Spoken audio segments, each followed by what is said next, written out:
Awesome. We're gonna go as quickly as we can, Sonnie, and then we're going to Lauren.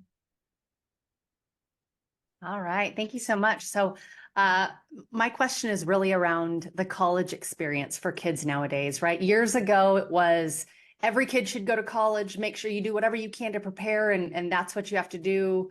Kids felt like failures when they didn't do it. I think the world's perspective has shifted a lot on that over time. And so I'm curious of your perspective around the college experience with your intimate, knowledge of being a professor, being in the midst of that. And then also loving data and research. Like, what is it? Is that an experience you would encourage? Is that an experience that you feel like is super individual for each person? Yeah, I think it's individual. I mean, I'll tell you that. So I would generally teach this really big 100 level intro class. It was like, hundreds of students. And then I would have one that was kind of like 400 level, like final test before you get out into the real world. And I can tell you that in that 100 level, there's a lot of students who were there just because their parents wanted them to be.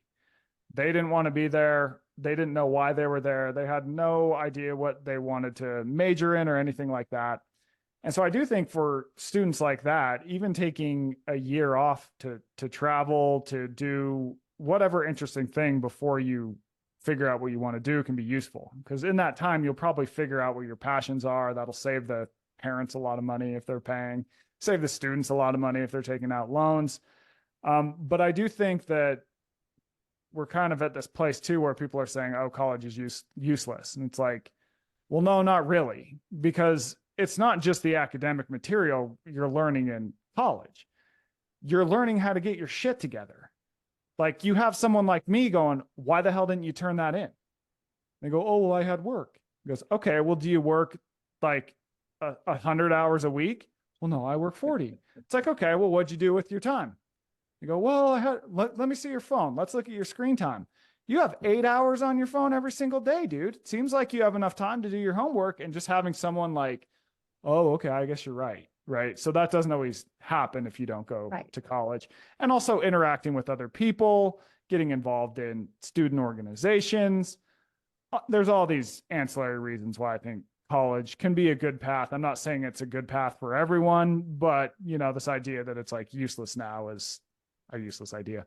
That said, I think that I do think some students are probably better suited to the trades, and they've been pushed into, more academic institutions. And I do think that even going to trade schools could be could be great for people.